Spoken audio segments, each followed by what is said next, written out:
Hey guys, welcome back to the Zenith St Regis 16-inch porthole restoration project. When we last left off, I had finished replacing most of the paper caps and a bunch of bad power resistors.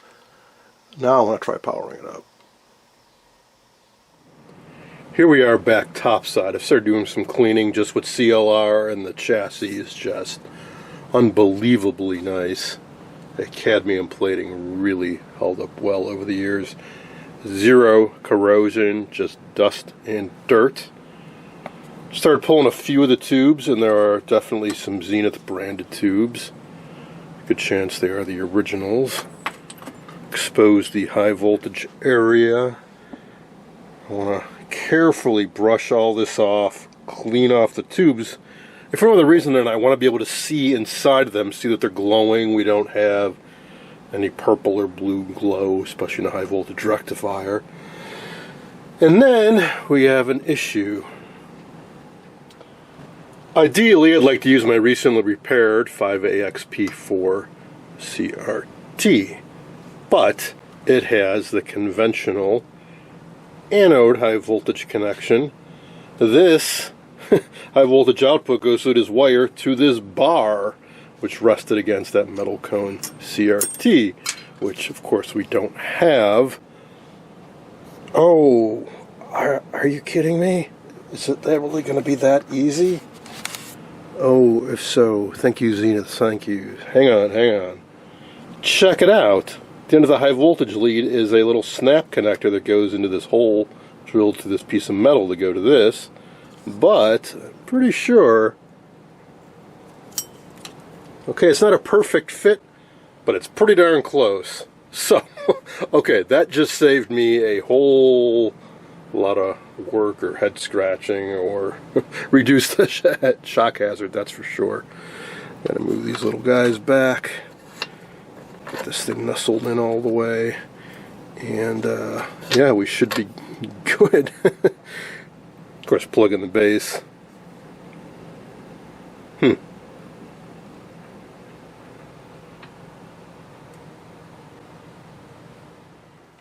Alright, we are ready for an initial power up. 5U4s are out. I was wrong, they're not in parallel. There's sort of a inner and an outer on the secondary, so there's a high voltage and a low voltage supply, very similar to the two chassis Admiral sets I've worked on in the past. So, we have the set is turned on. Using an Admiral knob for now because we're missing the correct inner knob. So what should happen is two pilot lights should light up and all tube filaments except for the 1B3. Let's give it a try.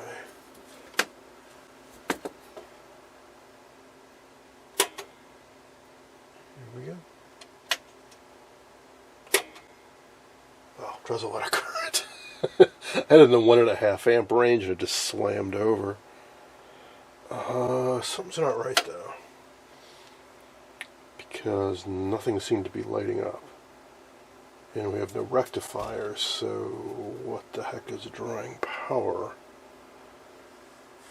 At least I didn't notice anything lighting up. Maybe the tubes were and just the pilot lights are out. Let's try that again. Oh yeah, the tubes are lighting up. Alright, phew. I was getting worried about a shorted transformer or something there. So what, are both pilot lights out? Alright, let's take care of that right now, because that'll be handy to have functioning pilot lights in here. Not at all surprising to me, because a lot of sets like this that have lights on the chassis, they're so hard to replace that they rarely get replaced. These are probably the originals. They kind of look intact though. Huh. We can check for continuity easily enough.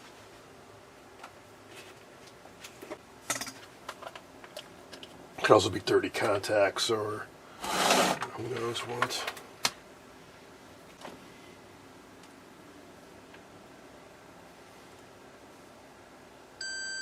Yeah, that is good. That's good. Huh.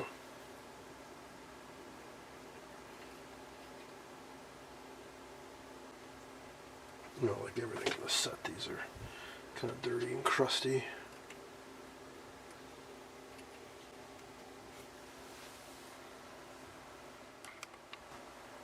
Yeah, still not lighting up. Power switch doesn't work either. Usually when the power switch is bad, it's in the off position, not in the on position.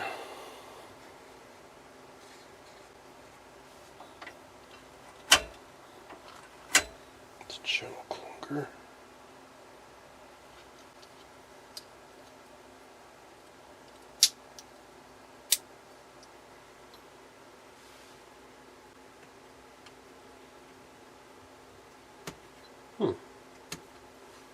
All the things did not work on the initial power up. I didn't think it'd be those two. Alright, well. Haha, took quite a while to trace it out. There's an RCA jack on the back of the chassis that I thought was for a phono input, but no, it actually goes to a switch on the cabinet for a pilot light switch. I guess you can turn these lights off if they bother you. I don't know if this cabinet still has it, or if somebody bypassed it, or just disconnected it. But anyways, that's why they weren't lit up.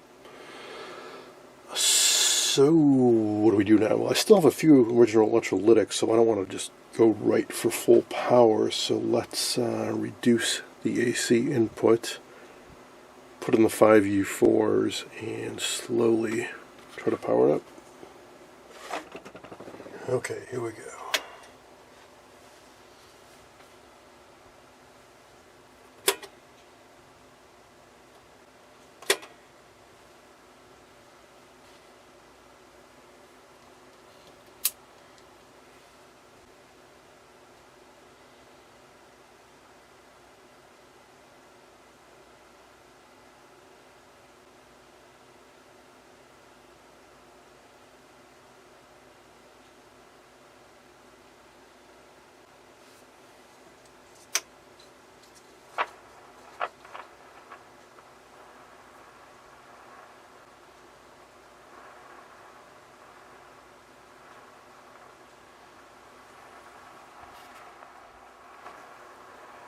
Alright, I'm at about halfway up now. Halfway, about 60 volts AC, 70 volts AC going into the set.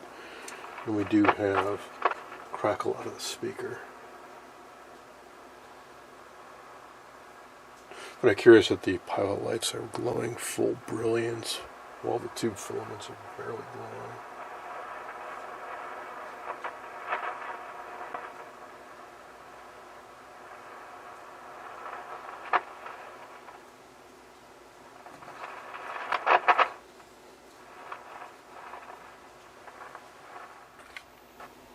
Got about 80 volts going into the set now. Let's use the old fluorescent light trick. Oh yes, oh yes. Fantastic. The current actually didn't go up a whole lot more from when I had no tube, when I had the 5U4s out versus having the 5U4s in. But we still got a ways to go, so let's keep increasing. Yeah, I'm at 80 right now. Let's go up to 90.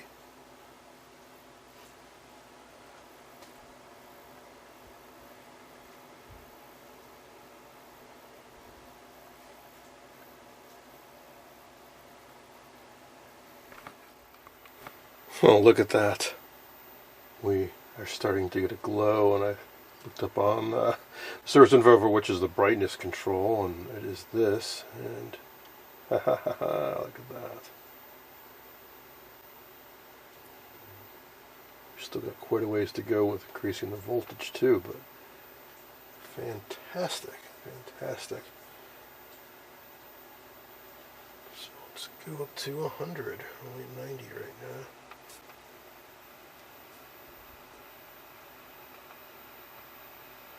So weird with these controls that there are so many hidden behind control panels, like brightness.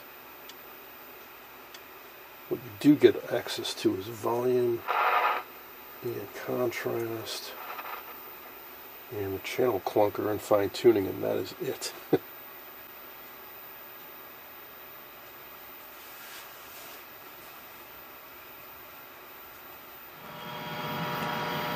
Well, up to about 115 now, and I fed a signal into this set, and you know what? We are getting a reception. Of sorts. Let's see if we can actually get it to sync. First, there's fine tuning.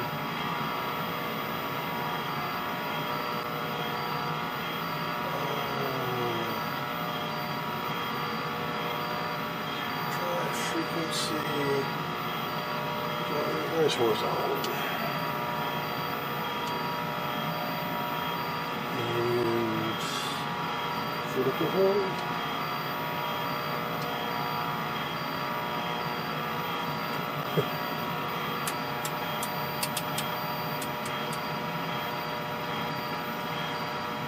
Part of the reason it looks so horrible is because of the focus coil interfering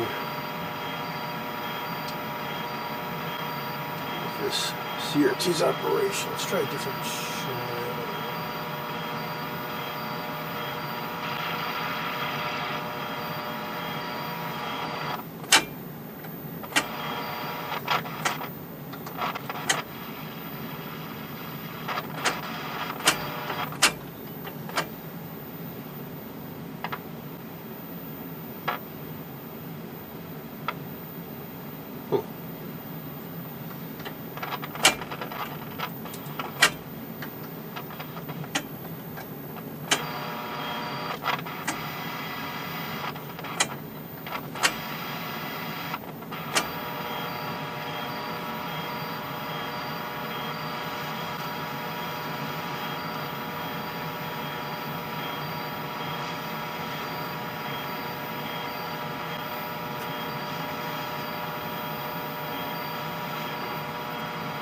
Alright, well, what I want to do next is check the tubes. Now remember,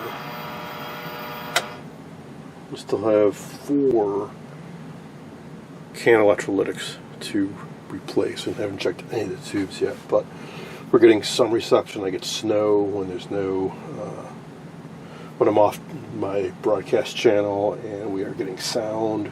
There's a hint of a test pattern coming through. The giant focus coil on here is going to throw off the self-focusing mechanism. I can try to unmount it. That will help quite a bit, but before we get to that, let's work on some other things. So we do a full height, we do a full width, which is fantastic. So next up, I'm going to check all the tubes. Seems like an easy place to start. But what a great power-up, first power-up.